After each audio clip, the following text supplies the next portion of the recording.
Kita boleh kasih tepuk tangan yang paling meriah buat Tuhan Yesus. Bapa dalam surga, dalam nama Tuhan Yesus Kristus, betapa hati kami limpah dengan ucapan syukur. Kami katakan sungguh kami bangga punya Tuhan seperti Engkau. Tuhan yang begitu baik, Tuhan yang begitu setia, penyertaan Tuhan sempurna dalam hidup kami. Kalau kami masih boleh ada berdiri sampai saat ini, semua hanya karena kebaikan Tuhan. Terima kasih Tuhan, kami sudah datang bersorak-sorai, memuji, memuliakan nama Tuhan. Kami rindu saat ini duduk diam diberkati firman-Mu. Berbicaralah bagi kami melalui hamba-Mu, urapi setiap kata kalimat hamba-Mu penuh kuasa, jadi berkat dan kekuatan bagi kami. Kami selalu percaya satu hal, firman-Mu Tuhan tidak pernah kembali dengan sia-sia, tapi pasti akan mengerjakan perkara-perkara dahsyat dalam hidup kami. Maka semua yang hadir pulang dari tempat ini, semuanya pasti diberkati Tuhan. Maka semua yang menonton acara ini juga semua pasti diberkati Tuhan. Hanya di dalam nama Tuhan Yesus kami berdoa dan mengucap syukur. Haleluya. Setiap kita yang siap diberkati Tuhan, sama-sama kita mau katakan, boleh kasih tepuk tangan yang paling meriah buat Tuhan Yesus. Silakan duduk kembali saudara. Selamat sore, ada shalom. Lebih keras suara saya saudara, ada shalom. Bagaimana kabarnya saudara? Saudara diberkati Tuhan. Yang di rumah atau di mana saja berada, gimana kabar saudara? Saya percaya kita semua pasti diberkati Tuhan, amin. Karena kita punya Tuhan yang dahsyat. Kasih tepuk tangan dulu dong yang paling meriah buat Tuhan Yesus. Baik saudara, sama-sama kita langsung buka firman Tuhan dari kitab Yohanes 9. Kita akan baca ayat yang ke-1 sampai dengan ayat yang ke-7 saudara. Tema khotbah saya pada sore hari ini adalah The Truth About Miracles. Kebenaran tentang mukjizat. Kita akan belajar dari firman yang kita baca ini, Yohanes 9 ayat 1 sampai 7. Apa kebenaran yang bisa kita bawa pulang tentang mukjizat pada sore hari ini. Saudara siap diberkati Tuhan? Saudara mau terima mukjizat Tuhan? Amin. Kita lakukan firman Tuhan, percayalah kalau orang lain diberkati, hidup saudara dan saya juga pasti diberkati. Katakan amin. Amin. Mari kita baca sama-sama Yohanes 9 ayat yang ke-1 sampai dengan ayat yang ke-7 dengan suara yang keras. 2, 3, ya. Waktu Yesus sedang lewat, ia melihat seorang yang buta sejak lahirnya. Murid-muridnya bertanya kepadanya, Rabi, siapakah yang berbuat dosa? Orang ini sendiri atau orang tuanya? Sehingga ia dilahirkan buta. Jawab Yesus apa? Bukan dia dan bukan juga orang tuanya, tetapi karena pekerjaan-pekerjaan Allah harus dinyatakan di dalam dia. Kita harus mengerjakan pekerjaan Dia yang mengutus aku selama masih siang, akan datang malam di mana tidak ada seorang pun yang dapat bekerja. Ayat yang kelima, selama aku di dalam dunia, akulah terang dunia. Setelah ia mengatakan semuanya itu, ia meludah ke tanah dan mengaduk ludahnya itu dengan tanah, lalu apa? Mengoleskannya pada mata orang buta tadi dan berkata kepadanya apa? Pergilah, basuhlah dirimu dalam kolam Siloam. Siloam artinya yang diutus. Maka pergilah orang itu, ia membasuh dirinya, lalu kembali dengan matanya sudah melek. Katakan amin. Bilang sama saya, aku pasti diberkati. Amin saudara. Nah saudara, firman Tuhan yang kita baca ini, Injil Yohanes, kita pelajari Injil Yohanes mencatat ada 7 mukjizat yang dilakukan oleh Yesus. Ada berapa saudara? Ada 7 mukjizat yang dilakukan oleh Yesus. Dari mukjizat yang paling pertama yang Yesus lakukan, yaitu ketika Yesus mengubah air menjadi anggur, sampai mukjizat terakhir yang paling spektakuler, yang paling dahsyat, ketika Yesus membangkitkan Lazarus dari antara orang mati. Yang setuju boleh bilang amin dulu. Amin. Jadi Injil Yohanes mencatat ada 7 mukjizat yang dilakukan oleh Tuhan Yesus. Nah saudara, yang firman yang kita baca ini bercerita tentang bagaimana Yesus menyembuhkan mata orang yang buta dari sejak lahir ya. Betul saudara? Amin. Nah saudara, saya mau bilang sama saudara begini loh. Mukjizat tidak berhenti ketika Yesus mati. Amin. Mukjizat tidak pernah berhenti ketika Yesus mati. Sampai saat ini Yesus terus menyatakan mukjizat-mukjizat yang besar. Yang setuju boleh bilang amin. Amin. Bahkan di gereja kita Tiberias, saya mau bilang kalau saudara ngomong Tiberias, orang sudah tahu itu gereja mukjizat. Betul saudara? Di Tiberias mukjizat tiada taranya. Yang setuju bilang amin dulu. Amin saudara. Saudara, kemarin ada seorang ibu bersaksi sama saya.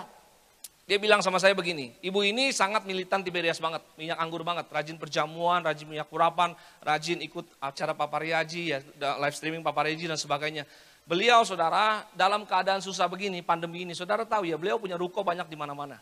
Saudara tahu, kalau saudara pengusaha, saudara pasti tahu. Sekarang ini mau sewain toko, mau sewain ruko susah banget. Betul ya saudara ya? Kalau saudara tahu susah banget. Teman-teman saya banyak yang mau sewain toko-tokonya di Tanabang, di Mangga Dua, nggak ada yang mau saudara. Udah dibanting harga murah-murah, nggak ada yang mau. Semua tutup toko. Zaman sekarang mau sewain tuh susahnya bukan main. Tapi saudara tahu, di tengah pandemi ini, si ibu ini yang rajin perjamuan, rajin minyak urapan, rajin ikut ibadah Papa Riaji, saudara terima doa berkat dari Papa Riaji. Apa yang terjadi? Tiba-tiba ada orang datang, sewa rukonya selama 3 tahun dan dibayar cash pula. Tepuk tangan dulu dong yang paling meriah buat Tuhan Yesus. Amin. Jadi hari ini saya mau bilang, saudara, kita ada di gereja Tiberias, kita bersyukur karena ini adalah gereja mujizat. Tuhan nyatakan mujizat yang besar bagi saudara dan saya. Tepuk tangan sekali lagi buat Tuhan Yesus. Amin. Maka hari ini saudara kita akan belajar sama-sama, kita akan lihat, memahami tentang mujizat. Dari firman yang kita baca ini, Yohanes 9 ayat 1 sampai 7, ada 3 kebenaran yang bisa kita pelajari tentang mujizat. Ada berapa saudara? Ada 3 kebenaran tentang mujizat. Dan saudara harus paham tentang ini adalah dasar dari segala mujizat. Amin. Yang pertama yang bisa kita pelajari adalah, coba tolong tampilkan, ini poin saya yang pertama. Poin saya yang pertama, saudara boleh catat bahwa Yesus adalah sumber segala mujizat. Bilang sama saya, Yesus sumber segala mujizat.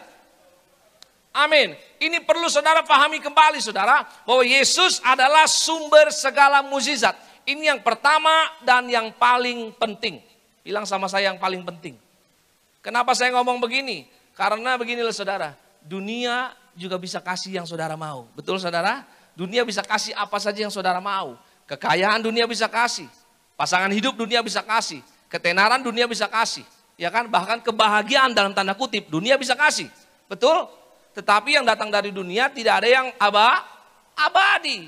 Dunia bisa kasih segala-galanya, apa saja, semuanya bisa dikasih. Tapi yang datang dari dunia tidak ada yang gratis. Kenapa?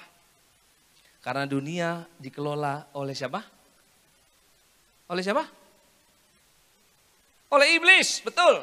Dunia dikelola oleh iblis. Coba saudara tandai Yohanes 9 tadi, nanti kita akan balik ke sana. Coba kita buka sebentar dalam Injil Matius 4. Kita lihat. Matius 4, kita akan baca sebentar di ayat yang ke-8 sampai dengan ayat yang ke-10. Saudara harus sadar bahwa Yesus kita adalah sumber segala mukjizat. Amin. Dunia bisa kasih apa yang kita mau. Dunia bisa kasih segala-galanya. Betul, tapi yang datang dari dunia nggak ada yang gratis. Kita baca firman ini sama-sama. 2, 3 ya. Dan iblis membawa Yesus pula ke atas gunung yang sangat tinggi dan memperlihatkan kepada Yesus semua kerajaan dunia dengan kemegahannya. Ayat yang ke-9 bilang apa? Dan berkata kepada Yesus, perhatikan, semua itu akan kuberikan kepadamu jika engkau sujud menyembah aku. Jadi Yesus diajak ke satu tempat yang tinggi, dikasih lihat tentang kemegahan dunia. Kemudian iblis bilang apa? Semuanya itu akan kuberikan kepadamu kalau engkau sujud menyembah aku. Jadi kira-kira iblis bisa kasih kekayaan enggak? Iblis bisa kasih ketenaran enggak? Iblis bisa kasih kesembuhan enggak? Bisa. Iblis bisa kasih semuanya. Tapi apa yang Tuhan katakan di ayat yang ke-10? Baca saudara sama-sama. Maka berkatalah Yesus kepadanya apa? Enyala iblis.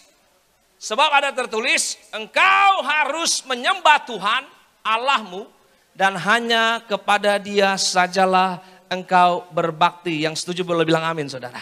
Amin. Hari ini sadari saudara, kalau kita mau mukjizat, kalau kita mau berkat, carinya jangan dari dunia ini. Tapi carinya dari Tuhan. Karena Tuhan kita Yesus adalah sumber segala mukjizat. Yang datang dari dunia gak ada yang gratis. Gak ada saudara. Saya pernah bersaksi kok. Waktu itu saya pernah pergi satu kali ke satu tempat refleksi. Tempatnya besar, ramainya bukan main. Saya lagi refleksi sama mama saya saudara. Tiba-tiba saya iseng tanya sama mbak yang refleksi. Mbak, di sini tempatnya ramai terus setiap hari ya? Iya pak, betul ramai terus pak. Dari buka sampai tutup, ramainya bukan main pak, betul. Iya, tapi pak setiap tahun di sini pasti ada karyawannya yang mati satu. Dia bilang begitu sama saya saudara. Terus saya tanya sama dia, penasaran. Loh kalau tahu begitu kenapa mbak masih mau kerja di sini? Ya pak, namanya tuntutan pak, gimana dong? Saya kan ada kebutuhan hidup. Ya udah kita doa aja masing-masing dengan keyakinan kita. Saudara tahu apa namanya itu? Iya namanya itu saudara. Amin.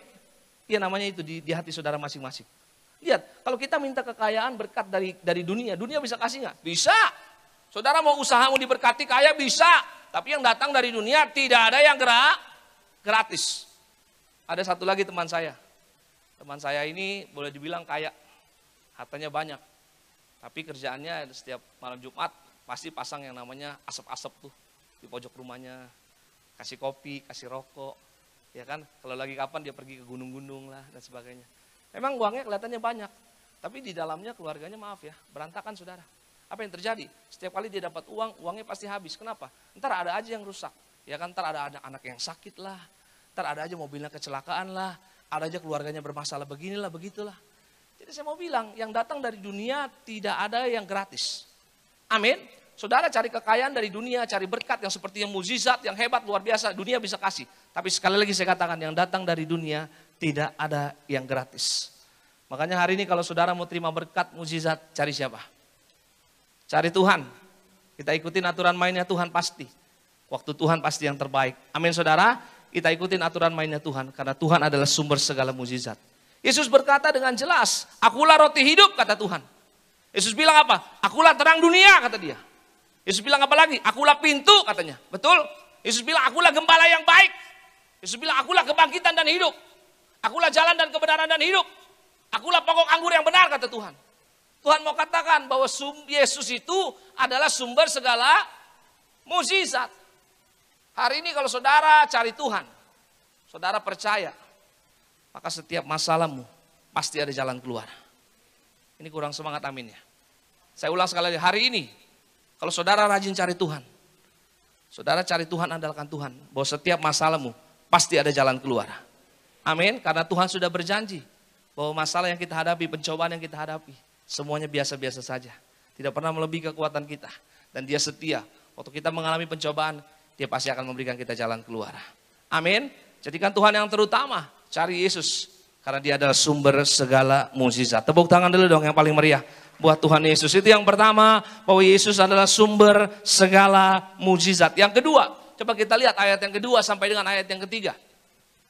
Apa yang bisa kita pelajari? Ada 3 kebenaran tentang mukjizat. Yang kedua saudara, coba kita lihat ayat yang kedua sampai ayat yang ketiga. Firman Tuhan bilang begini.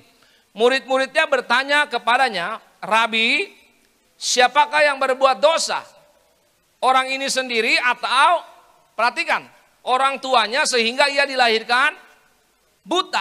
Amin. Kemudian yang ketiga Yesus bilang apa? Ayat yang ketiga. Jawab Yesus begini, bukan dia dan bukan juga orang tuanya, tetapi karena pekerjaan Allah harus dinyatakan di dalam dia. Bilang sama saya, pekerjaan Allah. Jadi yang kedua yang bisa kita pelajari tentang mukjizat, kebenaran yang kedua, coba tolong tampilkan. Yang kedua adalah bahwa Tuhan sedang bekerja di dalam kehidupan kita. Bilang amin dulu. Amin, ini kebenaran yang kedua tentang mukjizat. Yang kedua bahwa Tuhan sedang bekerja di dalam kehidupan kita. Nah saudara perhatikan sekali lagi, murid-muridnya bertanya sama Yesus, Rabi, ini dosa siapa? Dosa dia atau dosa orang tuanya? Kenapa kok dia dilahirkan buta? Tapi Yesus bilang apa? Bukan dosa dia, bukan dosa orang tuanya. Amin saudara. Nah saudara dengar baik, ini adalah konsep berpikir yang seringkali diadopsi oleh banyak dari kita sekarang. Orang Yahudi punya pemahaman yang salah tentang hal ini saudara. Orang Yahudi seringkali mengadopsi pemahaman bahwa setiap kali masalah, pergumulan, krisis dihubungkan dengan yang namanya dosa. Contohnya siapa? Ayub juga begitu sama. Waktu Ayub menderita hidupnya, hancur-hancuran, temannya datang sama dia, yang ditanyakan apa? Apa dosamu? Apa pelanggaranmu? Betul gak saudara? Ini gak ada yang amin. Gak ada yang baca Alkitab. Amin, waktu saudara baca tentang Ayub, saudara tahu waktu Ayub menderita, jatuh dalam pencobaan yang besar, temannya datang ketemu Ayub, temannya bilang, dosa lu apa sih? Pelanggaran lu apa? Sampai lu mengalami semua ini. Semua dihubung-hubungkan dengan dosa. Dan pemikiran seperti ini disayangkan. Diadopsi oleh banyak dari kita zaman sekarang. Yang mengerti, yang setuju boleh bilang amin saudara. Amin. Kita seringkali dengan gampang menghakimi orang. Betul saudara? Waktu kita lihat orang jatuh dalam masalah, kita pasti bilang begini. Pasti dosa tuh. Pasti kesalahan tuh. Betul gak saudara? Yes. Mulut ini gampang banget kalau menghakimi. Gampang banget. Lagi jalan, tiba-tiba lihat orang keluar gereja, gak sengaja keserempet bajai. Wah, pasti gak bener tuh hidupnya. Betul gak? Kita dengan gampang mulut kita ngomong, menghakimi orang. Semua dihubungkan dengan dosa. Padahal kita harus tahu bahwa tidak semua masalah berhubungan dengan dosa. Catat baik, bahwa tidak semua masalah berhubungan dengan dosa. Tetapi yang bisa saya pastikan adalah bahwa di balik setiap masalah ada pekerjaan Allah yang sedang dinyatakan dalam hidup saudara dan saya. Amin. Bahwa Tuhan sedang bekerja di dalam kehidupan engkau dan aku untuk mendatangkan kebaikan. Makanya perhatikan lagi ayat yang ketiga. Ini baca lagi saudara ayat yang ketiga. Firman Tuhan bilang apa? Lihat, Yesus bilang begini loh. Muridnya tanya, dosanya siapa Tuhan? Dosa dia atau dosa bapak emaknya? Yesus bilang apa? Bukan dia, bukan juga orang tuanya. Tetapi karena pekerjaan Allah harus dinyatakan di dalam dia. Yang mengerti boleh bilang amin saudara. Amin. Ini fakta kebenaran saudara. Makanya hari ini sadar betul. Kalau kita lagi mengalami masalah, itulah saat dimana kita akan melihat mukjizat Tuhan. Amin. Yes, waktu kita mengalami tekanan yang begitu berat, itulah di saat dimana Tuhan sedang bekerja dalam kehidupan kita. Pasti mendatangkan kebaikan. Amin. Karena kalau saudara mau lihat mukjizat, nggak bisa tanpa masalah. Kalau mau lihat mukjizat, nggak bisa tanpa krisis. Betul saudara? Kalau orang yang hidupnya biasa-biasa saja, makanya itu bahaya. Flat-flat aja begitu, bahaya. Tapi kalau orang yang hidupnya banyak masalah, pergumulan, artinya apa? Artinya ada banyak pekerjaan-pekerjaan Tuhan yang sedang Tuhan lakukan dalam hidupmu. Amin. Itu pasti. Dan Tuhan sedang memperhatikan kita. Makanya Tuhan kasih banyak masalah, pergumulan. Karena ada pekerjaan, ada hal-hal yang baik yang sedang Tuhan lakukan. Amin, saudara. Saudara, kita belajar di kitab Yohanes, waktu Yesus melakukan mukjizat. Mukjizat yang pertama, tentang air dirubah menjadi anggur. Betul saudara?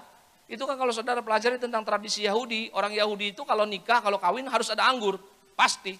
Dan anggur itu menentukan martabatnya keluarga, satu-satu keluarga. Jadi kalau anggurnya itu nggak enak atau anggurnya habis, waduh, gawat itu. Martabatnya hilang, hancur, gengsinya hancur saudara. Iya kan, kemudian yang kedua ada lagi.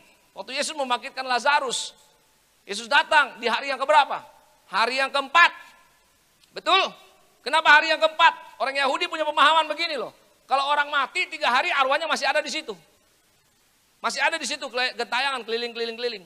Tapi hari yang keempat arwahnya sudah take off. Yesus datang di hari yang keempat. Marta Maria bilang apa? Udah gak ada harapan Tuhan. Udah bau kata Tuhan. Kata dia bilang begitu. Tapi lihat apa yang Tuhan lakukan. Di tengah keadaan yang sepertinya impossible. Di tengah keadaan yang sepertinya gak ada jalan keluar. Tapi disitulah justru Tuhan nyatakan kuasa yang luar biasa. Yang setuju boleh bilang amin. Tepuk tangan dulu dong yang paling meriah. Buat Tuhan Yesus. Amin saudara. Makanya hari ini saya mau bilang dengar baik. Kalau kita ketemu masalah, kita ketemu pergumulan semakin berat, artinya Tuhan semakin memperhatikan kita. Amin. Jangan pernah lari dari masalah, jangan pernah kabur, jangan pernah marah sama Tuhan apalagi. Kalau kita ketemu masalah artinya Tuhan sedang mengerjakan sesuatu yang baik. Amin saudara. Tuhan sedang mengerjakan sesuatu yang dahsyat buat saudara dan saya. Makanya pelajari. Yang kedua, bahwa ketika kita berbicara tentang mukjizat, bahwa Tuhan sedang bekerja di dalam kehidupan kita. Percaya Tuhan pasti buka jalan. Mengucap syukur sama Tuhan, maka saudara pasti akan melihat mukjizat terjadi. Tepuk tangan yang sekali lagi yang paling meriah buat Tuhan Yesus. Amin saudara. Itu yang kedua, bahwa Tuhan sedang bekerja di dalam segala sesuatu. Amin. Yang ketiga, yang terakhir, coba kita lihat sama-sama. Di ayat yang ke-6 sampai ayat yang ke-7, yuk saya undang teman-teman pemusik boleh siap-siap. Yang ketiga, yang terakhir, apa yang bisa kita pelajari tentang mukjizat, kebenaran tentang mukjizat yang ketiga di ayat yang ke-6 sampai dengan ayat yang ke-7. Kita baca sama-sama, firman Tuhan bilang begini. Setelah ia mengatakan semuanya itu, ia meludah ke tanah dan mengaduk ludahnya itu dengan apa? Dengan tanah, lalu mengoleskannya pada mata orang buta tadi. Ayat yang ke-7 bilang apa? Dan berkata kepadanya, pergilah, basuhlah dirimu dalam kolam Siloam. Siloam artinya yang diutus. Maka pergilah orang itu, ia membasuh dirinya, lalu apa? Kembali dengan matanya sudah melek. Jadi yang ketiga, yang terakhir, kebenaran yang terakhir yang bisa kita pelajari, catat baik, bahwa Tuhan memakai apa? Sarana untuk menyatakan mukjizatnya. Bilang sama saya, Tuhan pakai sarana.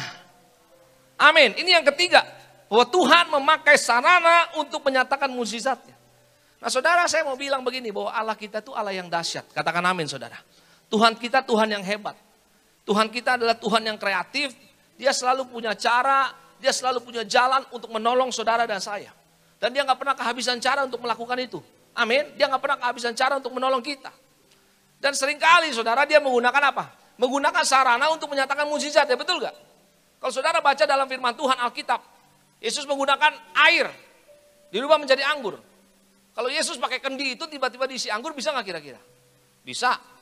Tapi dia harus gunakan air, dirubah menjadi anggur, kenapa? Karena Tuhan menggunakan sarana.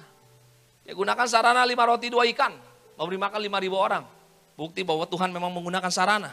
Dia berdoa, 5 roti 2 ikan berubah, memberi makan 5.000 orang. Amin. Kemudian dia pakai sarana apa lagi? Dia pakai sarana jubahnya, betul. Untuk menyembuhkan siapa? Perempuan yang pendarahan 12 tahun. Kalau dia mau bilang, hei perempuan sembuh engkau, bisa gak kira-kira? Bisa. Tapi dia pakai jubahnya, dia izinkan perempuan itu sentuh jubahnya. Karena Tuhan memakai sarana. Bahkan Alkitab mencatat bahwa Tuhan memakai sarananya Paulus juga. Apa itu? Sapu tangannya Paulus dan kainnya Paulus. Untuk apa? Untuk menyembuhkan orang sakit dan mengusir roh jahat.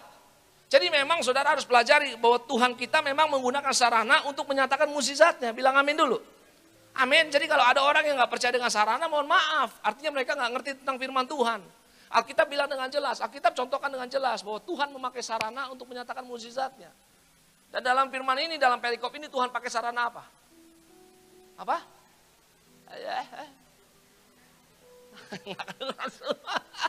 Tuhan pakai sarana air ludah untuk menyatakan mukjizat. Mungkin saudara bertanya, kok Tuhan jorok ya? Kenapa ya? Betul gak? Kadang-kadang saudara pikir ya, Tuhan ini kenapa ya? Kok apa kurang kerjaan pakai air ludah? Kok jorok banget? Ya kan apalagi zaman sekarang lagi COVID begini saudara ya. Gawat. Iya kan? Kita kadang-kadang gak mikir ya. Tapi saya baca firman ini, kemudian saya renungkan firman ini. Kira-kira kenapa Tuhan pakai air ludah? Cobaannya sederhana saudara. Orang ini adalah orang yang buta dari sejak lahir, betul ya? Artinya dia gak punya bola mata, betul gak saudara? Waktu Yesus meludah ke tanah, Alkitab katakan apa? Kemudian dia mengaduk ludahnya dengan tanah. Dia sedang membuat apa sih? Puji Tuhan. Terima kasih anak-anak. Dia sedang membuat bola mata saudara. Dia mengaduk. Pasti dia mengaduk begini dong, gak mungkin ngaduk begini-begini. Gak mungkin. Orang ngaduk kue juga ada aturan yang betul. Ya kan, mengaduk begini. Dia sedang membuat bulatan, dia sedang membuat bola mata untuk si buta itu. Kemudian dia tempelkan di matanya. Kemudian orang itu suruh basuh dan dia jadi sembuh. Tepuk tangan dulu dong yang paling meriah buat Tuhan Yesus. Ini yang saya bilang saudara bahwa Tuhan kita ini Tuhan yang kreatif.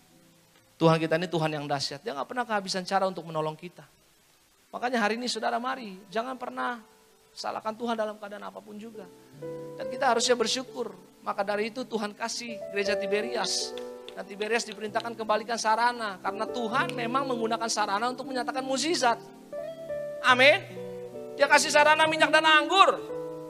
Berapa banyak orang terima mukjizat. Dan saya mau bilang, bukan kata orang. Saya juga menyaksikan sendiri.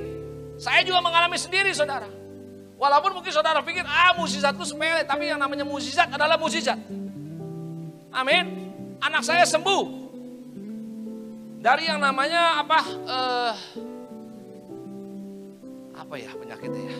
Bukan penyakit, alergi susu namanya. Anak saya yang gede namanya Aaron. Waktu dia bayi, kalau minum susu selalu perutnya sakit. Gitu. Kita orang tua kaget dong, anak pertama lagi. Wah bingung, waduh kenapa nih anak gua nih? Bingung sakit. Cek ke dokter bilang, anak ini alergi susu. Gak bisa minum susu, harus minum susu yang hypoallergenic. Yang khusus. Beli susu yang khusus buat anak saya. Kasih dia minum, nggak begitu lagi. Kemudian ada penyerahan anak, datang. Waktu itu saya belum pelayanan. Itu tahun 2010. Oh saya udah pelayanan, tapi saya belum berdiri di mimbar. Maksud saya belum sebagai pengkhotbah. Tapi waktu itu saya sebagai worship leader. Datang ibadah Papari Haji, penyerahan anak.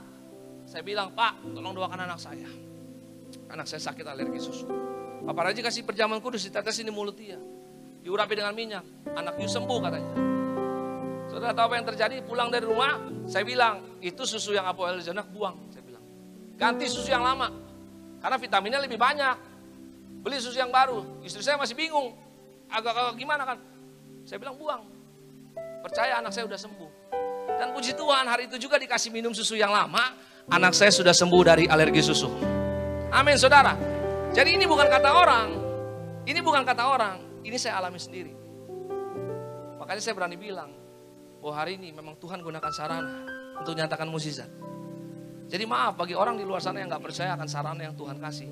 Satu hal yang saya bilang, kesian deh lu. Amin. Yes. Hari ini mari saudara, kita gunakan sarana yang Tuhan kasih. Perjamuan kudus dan minyak urapan.